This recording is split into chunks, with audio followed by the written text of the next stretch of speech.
Hello दोस्तों, तो आज हम पढ़ेंगे इतिहास का चैप्टर 1 पार्ट सेकंड। इसके पहले हम वीडियो में कृषि प्रौद्योगिकी के बारे में पढ़ चुके थे।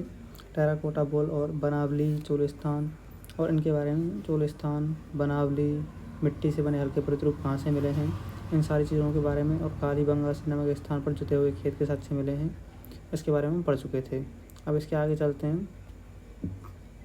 इसके आगे हम ये पढ़ेंगे धौलावीरा। इसके अतिरिक्त धौलावीरा जो कि है गुजरात में जलाशयों का प्रयोग संभवतः कृषि के लिए किया जाता था। धौलावीरा गुजरात से हमें जलाशयों के साक्ष्य मिले हैं। तो इसके अंदर मैं आपको दिखा देता हूँ धौलावीरा कहाँ पे है। धौलावीरा इस मैप के अंदर धौलावीरा ये रहा, गुजरात के अंदर धौलावीरा है। ये साइट है जहाँ से हमें जलाशय के अवशेष मिले हैं।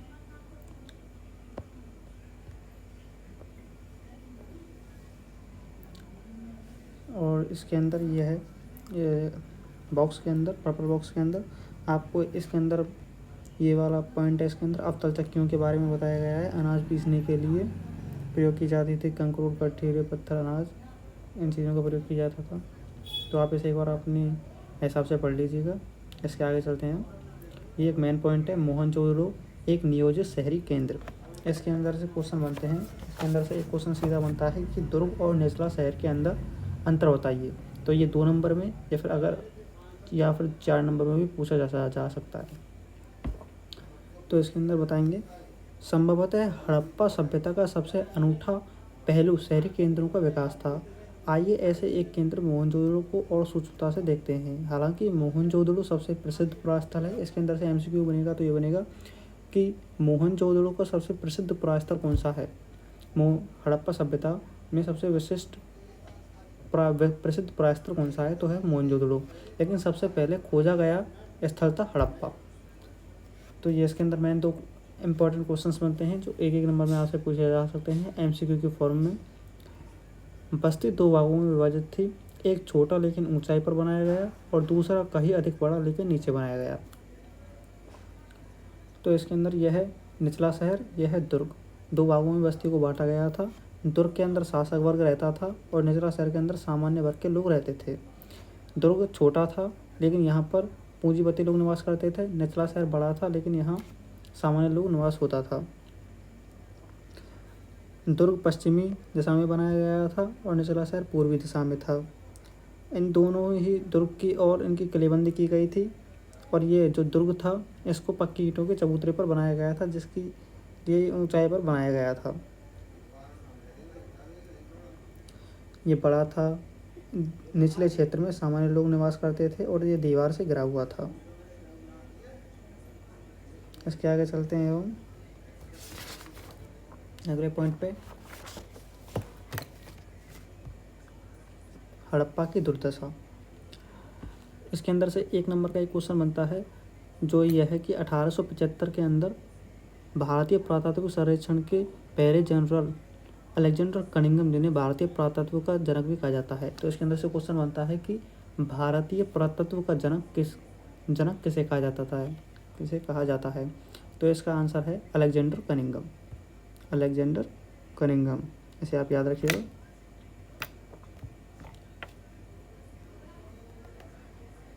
इसके बाद पढ़ते हैं यहाँ से, यह हो गया। पुरातत्वविदों ने इन्हें क्रम से दुर्ग और निचला शहर का नाम दिया। दुर्ग की ऊंचाई का कारण यह था कि ये संरचनाएं कच्ची ईंटों के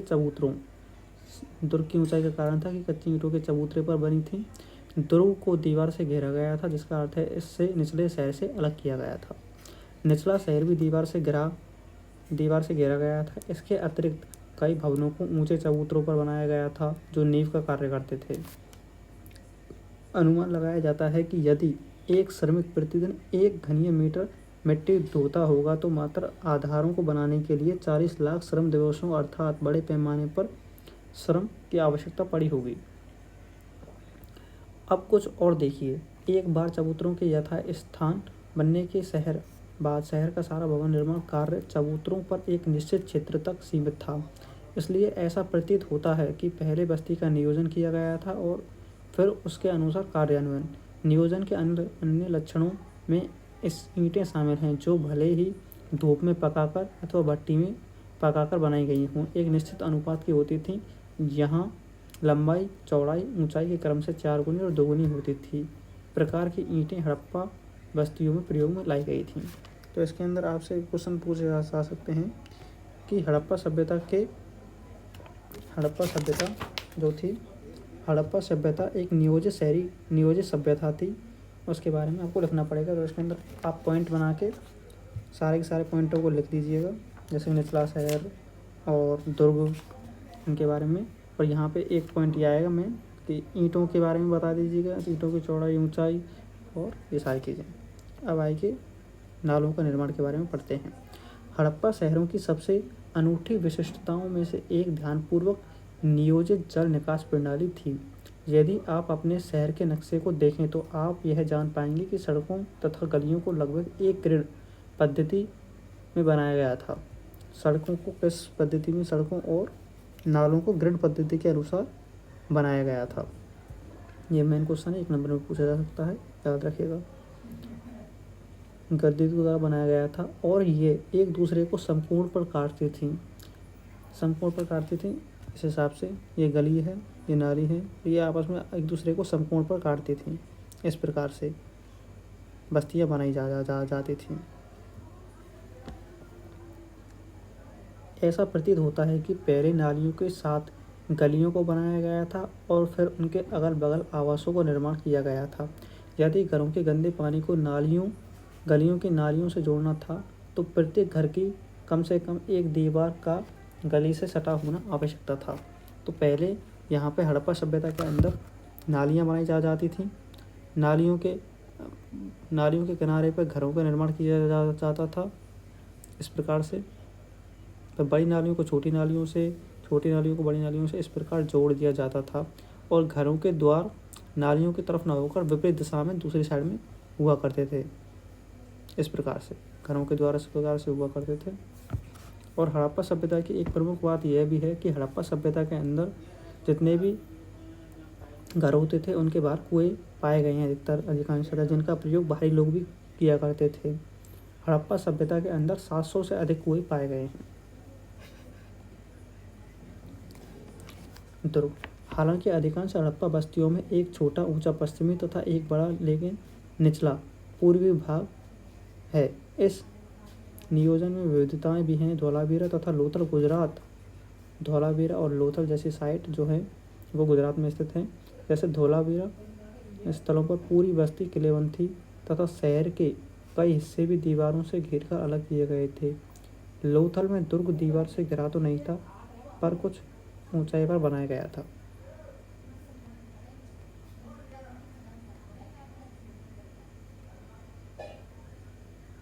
अब हम पढ़ते हैं गृह स्थापत्य के बारे में। मोहनजोदड़ो का निचला शहर आवासीय भवनों के उदाहरण प्रस्तुत करता है। इनमें से कई एक आंगन पर केंद्रित थे जिनके चारों ओर कमरे बने थे। संभवतः आंगन का प्रयोग खाना पकाने, कटाई करने जैसी गतिविधियों का केंद्र था। खासतौर पर एक गर्म और शुष्क मौसम में यहाँ एक अन्य रोचक पहलू लोगों द्वारा अपने एकांतों को दिया जाने वाला महत्व था। भूमि तल पर बनी दीवारों में खिड़कियाँ नहीं हैं। इसके अतिरिक्त मुख्य द्वार से आंतरिक भाग अथवा आंगन का सीधा अवलोकन नहीं किया जा सकता था। हर घर को ईंटों में फर्श बना होता था। अपना स्नानघर होता था जिसकी नालियाँ दीवार के माध्यम से सड़क की नालियों से जुड़ी हुई थीं। कुछ घरों में दूसरे तल या छत पर जाने हेतु बनाई गई सीढ़ियों के अवशेष मिले थे।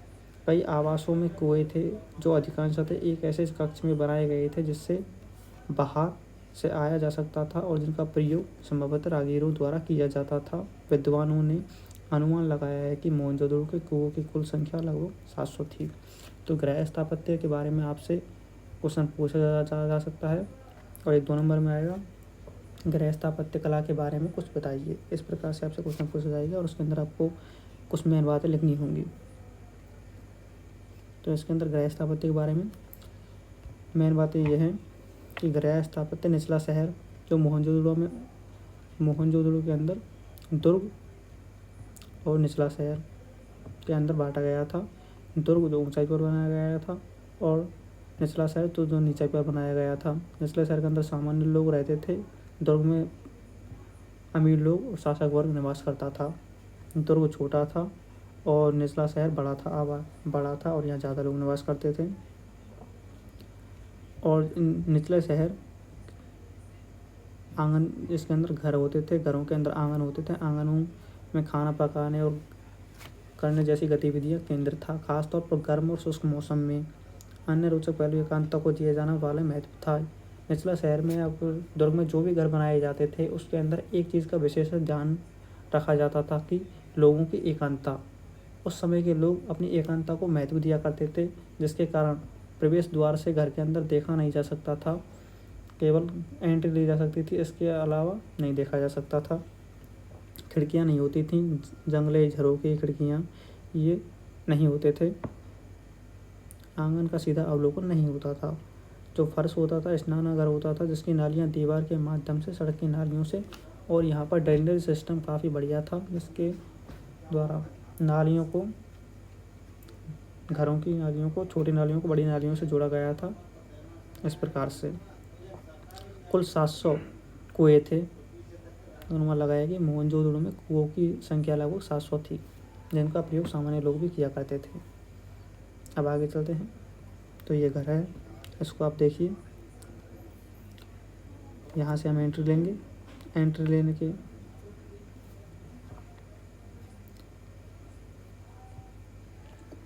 इसको आप देख लीजिए, घर है। अर्नेस्ट मैके ने अर्ली इंडस सिविलाइजेशन बुक किसने लिखी है? अर्नेस्ट मैके। ये आपसे पूछा जा सकता है 1 नंबर में क्वेश्चन, याद रखिएगा। इसके बाद नीचे चलते हैं। दुर्ग की संरचना के बारे में बताया गया है, इसको आप देखिए। दुर्ग पर हमें ऐसी संरचनाओं के साक्ष्य मिलते हैं जिनका प्रयोग संभवतः विशेष सार्वजनिक प्रयोजनों के लिए किया जाता था, जिनमें एक मालगोदाम एक ऐसी विशाल संरचना है जिसमें ईंटों से बने केवल निचले हिस्से शेष हैं, जबकि ऊपरी हिस्सों जो संभवतः लकड़ी से बने थे बहुत पहले ही नष्ट हो गए थे, और विशाल स्नानागार सम्मिलित है। विशाल स्नानागार आंगन में बना एक आयताकार जलाशय है जो चारों ओर से गलियारों से घिरा हुआ है। जलाशय के तल तक जाने के लिए उत्तरी और दक्षिणी भाग में 2 सीढ़ियाँ बनी थीं। जलाशय के किनारे पर ईंटों को जमा कर अथवा जिप्सम के गारे का प्रयोग करके इसे जलबद्ध किया गया था। जलबद्ध करने के लिए जिप्सम के गारे का प्रयोग किया गया था। तीनों ओर कक्ष बने हुए थे, जिनसे बड़ा कुआं जलाशय से पानी एक बड़े नाले से बह जाता था। इसके उत्तर में एक गली से दूसरी गली को अपेक्षाकृत छोटी संरचना थी, जिसके 8 स्नानागार बनाए गए थे। एक गलियारे के दोनों 4 स्नानागार होते। प्रत्येक स्नानागार में नालियों गलियारों के साथ साथ बने एक नाले से मिलती थी। इस संरचना का अनोखापन तथा दुर्ग क्षेत्र में कई विशेष संरचनाओं के साथ इनके मिलने के इसका प्रयोग किसी प्रकार के विशेष अनुष्ठानिक स्नान के लिए किया जाता था। तो इसका प्रयोग विशेष अनुष्ठानिक स्नान के लिए किया जाता था। तो दुर्ग के अंदर 2 संरचनाएं मिलती हैं, एक है मालगोदाम और दूसरी है जलाशय। जलाशय का प्रयोग अनुष्ठानिक स्नान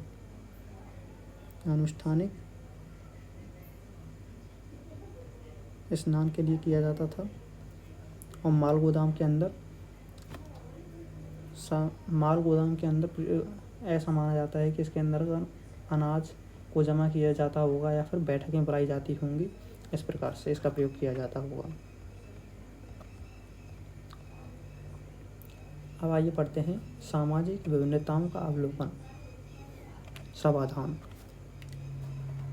पुरातत्वविद यह जानने के लिए कि क्या किसी संस्कृति विशेष में रहने वाले लोगों के बीच सामाजिक तथा आर्थिक भिन्नताएं थीं, सामान्यतः कई विधियों का प्रयोग करते हैं।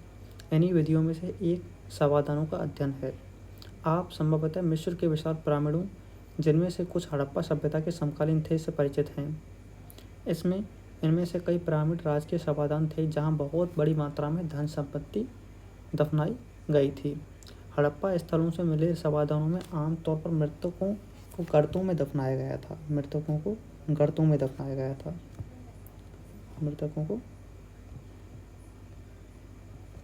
गर्तों में दफनाया गया था।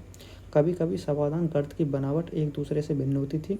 कुछ स्थानों पर गर्त की सतहों पर ईंटों की चिनाई की गई थी। क्या ये विविधताएं सामाजिक भिन्नताओं की ओर संकेत करती हैं? यह कहना कठिन है। आगे चलते हैं। कुछ कब्रों के मृदभांड तथा आभूषण मिले हैं। कब्रों में मृदभांड तथा आभूषण मिले हैं जो संभवतः एक मान्यता की ओर संकेत करते हैं। इसके अनुसार इन वस्तुओं को मृत्योपरांत प्रयोग किया जा सकता था। पुरुषों और महिलाओं दोनों के शवाधानों में आभूषण मिले हैं। 1980 के दशक के मध्य में हड़प्पा के कब्रिस्तान में हुए उत्खननों का एक पुरुष की खोपड़ी के समीप शंख के 3 छल्लों जैस पर एक प्रकार का उपरतन के मनके तथा सैकड़ों की संख्या में सूक्ष्म मनकों के से बना एक आभूषण मिला है। कहीं कहीं पर मृतकों को तांबे के दर्पणों के साथ दफनाया गया था, परंतु कुल मिलाकर ऐसा लगता है कि हड़प्पा सभ्यता के निवासियों का मृतकों के साथ बहुमूल्य वस्तुएं दफनाने में विश्वास नहीं था। तो इस पैराग्राफ को पढ़कर हम यह कह सकते हैं कि शवाधान अर्थात मृत्यु के उपरांत जिन लोगों को दफनाया जाता था उन्हें गर्तों में दफनाया जाता था। गर्तों में दफनाए के जाने के बाद पुरुष और महिलाएं दोनों गर्तों में दफनाया जाता था। दोनों के साथ में मृदभांड और आभूषण दफनाए जाते थे। ये आभूषण और मृदभांड बहुत ज़्यादा मूल्यवान नहीं होते थे। वस्तुएं बहुत ज़्यादा महंगी नहीं होती थी, सामान्य वस्तुएं दफनाई जाती थी। लेकिन कुछ लोगों के साथ विशेष बहुमूल्य वस्तुएं भी दफनाई गई हैं, ऐसा हमें देखने को मिला है। जैसे शंख के 3 छल्लों का जैस पर एक प्रकार का उपरतन, मन के सैकड़ों सूक्ष्म मनकों से बना एक आभूषण आदि मिला है। और यह है आपका जो आपको दिख रहा है, यह एक तांबे का दर्पण है जो दफनाया गया था। विलासिता की वस्तुएं, अगला टॉपिक है विलासिता की वस्तुएं। सामाजिक भिन्नता को पहचानने की एक अन्य विधि है कि ऐसी पुरावस्तुओं का अध्ययन जिन्हें पुरातत्वविद मोटे तौर पर उपयोगी तथा विलास की वस्तुओं में वर्गीकृत करते हैं। दो प्रकार की वस्तु होती हैं, जो उपयोगी और दूसरी विलास की वस्तुएं वर्गीकृत करते हैं। पहले वर्ग में रोजमर्रा के उपयोग की जाने वाली वस्तुएं सम्मिलित हैं, जिन्हें पत्थर अथवा मिट्टी जैसे सामान्य पदार्थों से आसानी से बनाया जा सकता था, जैसे चक्कियाँ, मृदभांड, सुइयाँ, झावा शामिल हैं। ये वस्तुएं सामान्यतः रूप से बस्तियों में सर्वत्र पाई गई हैं।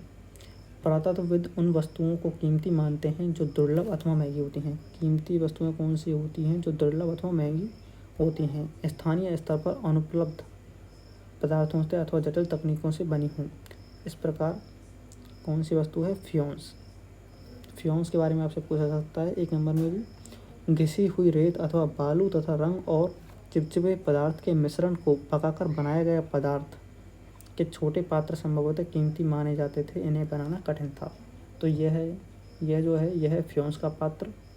यह काफ़ी बहुमूल्य और महंगा माना जाता है। इसे विलासिता की वस्तुओं के अंदर गिना जाता है। इसको कुछ ही लोगों के पास मिला है, ये बहुत कम मिले हैं क्योंकि यह बहुत ही ज़्यादा रेयर थे। इसके बाद हम नीचे आते हैं। कठिन था। स्थिति तब और जटिल हो जाती है जब हमें रोज़मर्रा के प्रयोग की वस्तुओं जैसे टकलियाँ, जो फ्योन्स जैसे दुर्लभ पदार्थ से बनी मिलती हैं। क्या हम इनका वर्गीकरण उपयोगी या फिर विलास की वस्तुओं के रूप में करें? यदि हम ऐसी पुरावस्तुओं के वितरण का अध्ययन करें, जो हम पाते हैं कि महंगे पदार्थों से बनी दुर्लभ वस्तुएं सामान्यतः मोहनजोदड़ो और हड़प्पा जैसी बस्तियों में केंद्रित हैं। दुर्लभ वस्तुएं सामान्यतः मोहनजोदड़ो और हड़प्पा जैसी बस्तियों में ही केंद्रित हैं और छोटी बस्तियों में विरले ही मिलती हैं। उदाहरण के लिए फ्योन से बने लघु पात्र जो संभवतः सुगंधित द्रव्य अथवा अर्थात सेंट जो आते हैं, इत्र, परफ्यूम के पात्रों के रूप में प्रयुक्त होते थे, अधिकांशतः मोहनजोदड़ो और हड़प्पा में मिले हैं और कालीबंगा जैसी छोटी बस्तियों में बिल्कुल भी नहीं हैं। सोना भी दुर्लभ तथा संभवतः आज की तरह कीमती या हड़प्पा स्थलों में मिले सभी स्वर्णाभूषण संचयों में प्राप्त हुए थे। तो आज के लिए बस इतना ही। अब शिल्प उत्पादन के विषय में जानकारी से हम अगले वीडियो